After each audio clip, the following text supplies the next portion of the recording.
This 5-minute solution will show you how to make your YouTube account or YouTube channel private.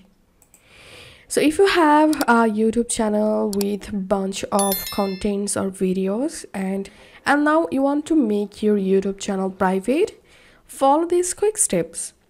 First of all, make sure to open the YouTube Studio and log into your YouTube account. Then click on Settings. Here select Channel.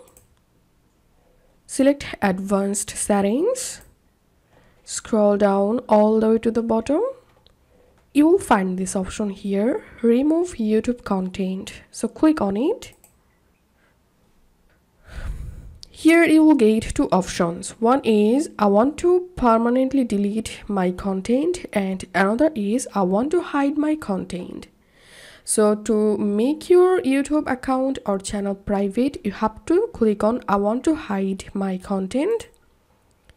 Then the following will not be hidden: your channel page, your channel name, your channel art and icon, your likes and subscription, and your all videos will be hide.